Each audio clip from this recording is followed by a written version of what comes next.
रोशन sir के भाई Prince Kumar Yadav की नेपाल में मृत्यु के बाद से लगातार ये बहस चल रही थी कि क्या ये हत्या है, क्या हुआ, क्या कोई साजिश है, क्या खान सर इसमें इन्वॉल्व है। इस तरह के सवाल दिन भर आज चलते रहे मीडिया में, सोशल मीडिया में, और सबकी नजर थी कि नेपाल पुलिस क्या कह रही है, नेपाल प्रशासन क्या कह रहा है इस घटना पर। तो हमने न्यूज प्रिंस ने नेपाल प्रशासन से, नेपाल पुलिस से बात की, पोस्टमार्टम रिपोर्ट में क्या कुछ निकला है वो जाना, और घटना को लेकर नेपाल पुलिस क्या कार्रवाई कर रही है ये हमने जाना समझा। सबसे पहले आपको मैं बता दूं, हमारे साथी अभिनव पांडे ने एसपी कबित कुटवाल से, जो कि मोरंग डिस्ट्रिक्ट के एसपी हैं, उनसे बात की, और बातचीत में जो उन्होंने बताया वो आपको मैं बता देता हूं। उन्होंने कहा कि प्रिंस यादव की मृत्यु चिकित्सकीय निगरानी के दौरान हुई थी। हमने पोस्टमार्टम की प्रक्रिया पूरी कर ली है और मृतक का शव उनके परिजनों को सौंप दिया गया है। इस मामले में 4 लोगों से पूछताछ की जा रही है, उन्होंने ये भी बताया, और बताया कि उन्हें मोरंग जिला पुलिस कार्यालय की हिरासत में रखा गया और बातचीत उनसे, पूछताछ उनसे जारी है। साथ ही साथ उन्होंने पोस्टमार्टम रिपोर्ट में क्या निकला ये भी बताया। उन्होंने बताया कि प्रारंभिक पोस्टमार्टम रिपोर्ट उनको प्राप्त हो चुकी है। अब तक किसी भी प्रकार के संदिग्ध संकेत नहीं मिले हैं, यानी कि जो नेपाल पुलिस की तरफ से बात निकल के आई है, उन्होंने साफ कहा है कि पोस्टमार्टम रिपोर्ट में जो शुरुआती जानकारी उन तक है उसमें किसी भी तरीके की साजिश, हत्या या कोई भी ऐसी संदिग्ध संकेत नहीं मिले हैं। विसरा सुरक्षित रख लिया गया है और उसको जांच के लिए भी भेज दिया गया है। अब उसकी रिपोर्ट आने में कुछ दिन लगेंगे, ऐसा बयान नेपाल पुलिस की तरफ से आया है। जो एसपी कबित कुटवाल हैं, उन्होंने हमें न्यूज पिंच को ये जानकारी दी है।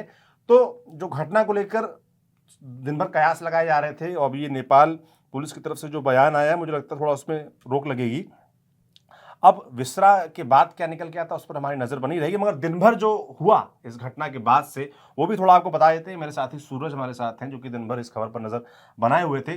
सूरज, क्या कुछ हुआ उससे पहले आप मुझे ये बताइए कि घटना के बाद रोशन आनंद जो कि जेल में थे, उनको जमानत मिली, वो बाहर आए हुए हैं, और उसके बाद उन्होंने काफी कुछ कहा, एक प्रेस कॉन्फ्रेंस भी की। क्या कहा प्रेस कॉन्फ्रेंस में? देखिए, बेऊर जेल से आज रोशन आनंद जमानत मिली और फिर वो जब बाहर आए तो बाहर आते ही उन्होंने 2 चीज़ें एकदम स्पष्ट कर दी।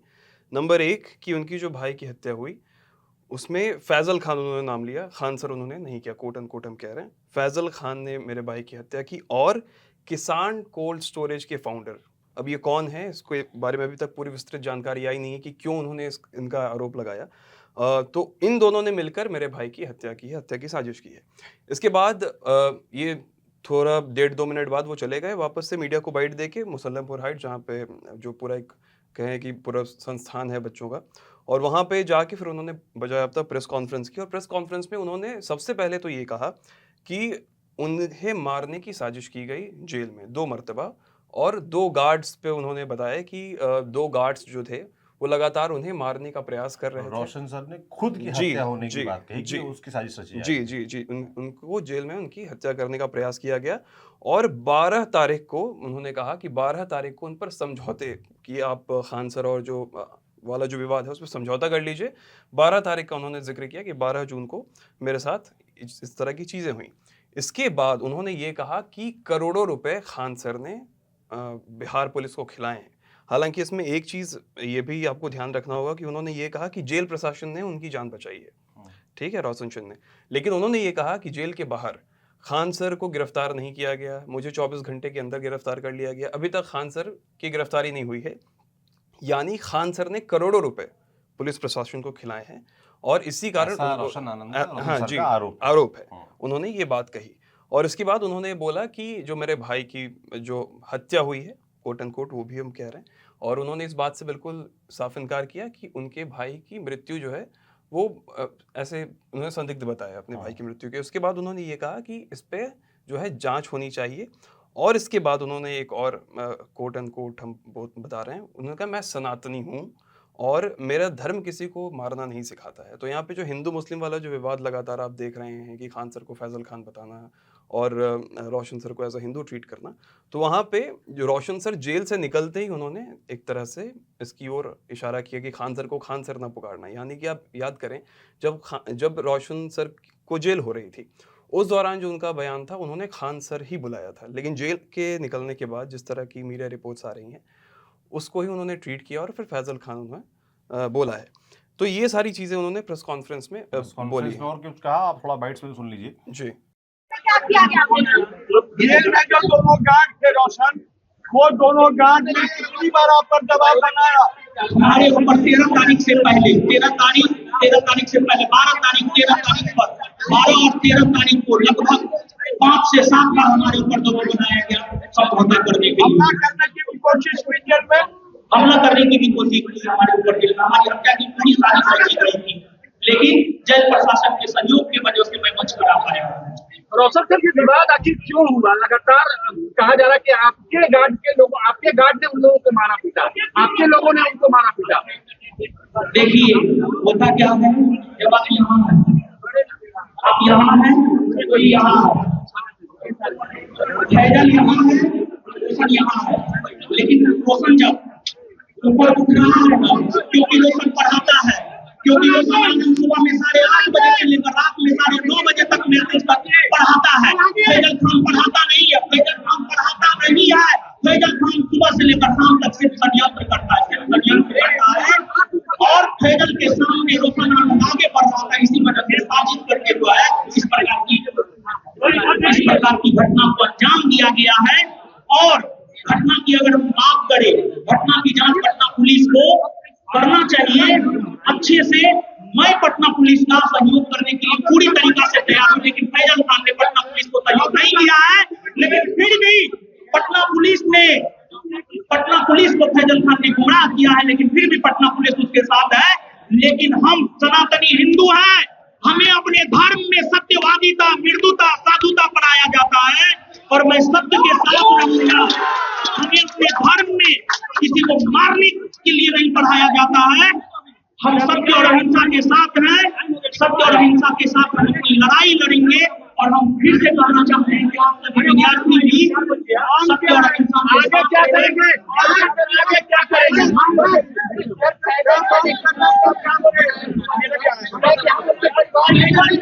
फैजल खान इमोशनली ब्लैकमेल करता है बिहार के विद्यार्थियों को।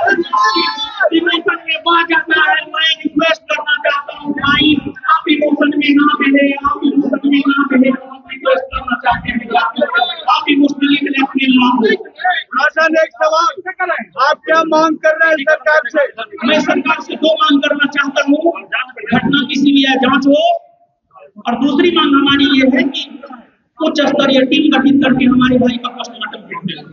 अब सबसे बड़ा सवाल है कि खान सर पर आरोप लग रहे हैं, तो खान सर की भी आज एक वीडियो चर्चा में आपने अगर शायद देखा हो, तो जिसमें खान सर साफ तौर पर कह रहे हैं कि भाई दुख की घड़ी है और जो सामने वाला पीड़ित परिवार है वो उनके साथ है, हर मुमकिन मदद करने की बात वो कह रहे हैं।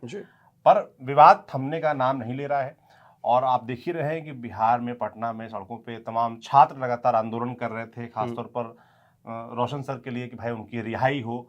और इस बीच ये दुखद घटना हो गई जिसमें जो रोशन सर के भाई हैं प्रिंस यादव, उनकी मौत हो गई।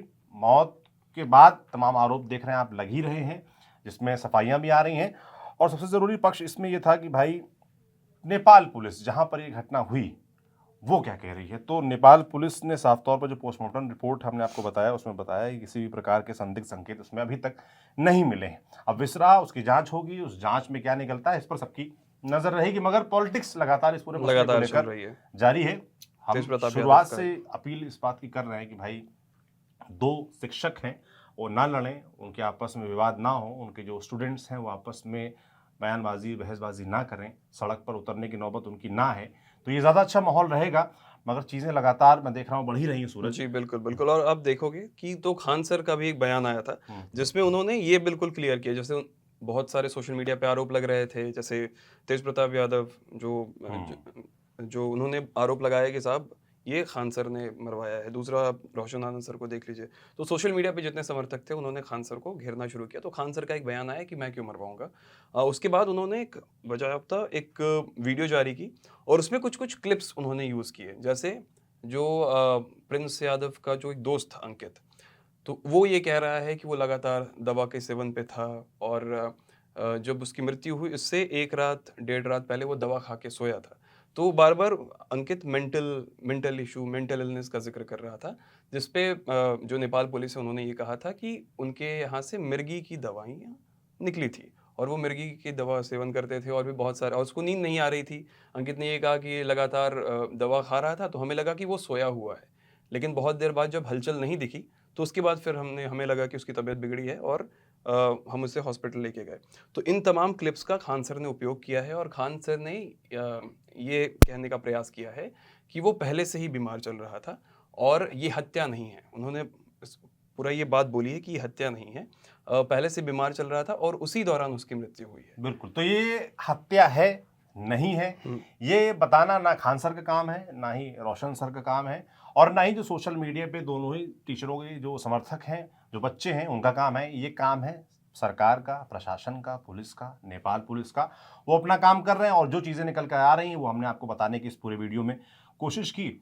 लास्ट में हम फिर ये कहना चाहेंगे कि रोशन आनंद सर के लिए ये मुश्किल वक्त है। जाहिर सी बात है कि उनके भाई की मृत्यु हुई है और उनके परिवार को ताकत मिले, वो इस दुख की घड़ी से बाहर निकले।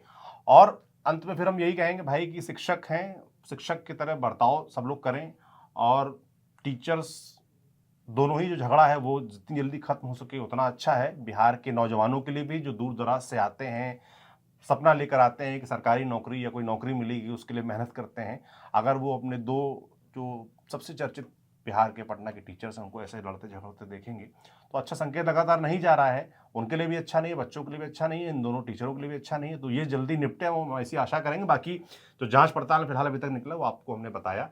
हम नजर इस खबर बनाए हुए हैं, जो भी अपडेट्स आएंगे आप तक हम यूँ ही पहुंचाते रहेंगे। आप क्या सोचते हैं इस पूरे मसले पर, खासतौर पर आज जो ये घटना नई निकल के आई है, जो मृत्यु हुई है, उसके बारे में कमेंट बॉक्स में लिखकर जरूर बताएं। मेरा नाम सौरभ त्रिपाठी, मेरे साथी सूरज हैं, कैमरे पे सुधांशु हैं। शुक्रिया।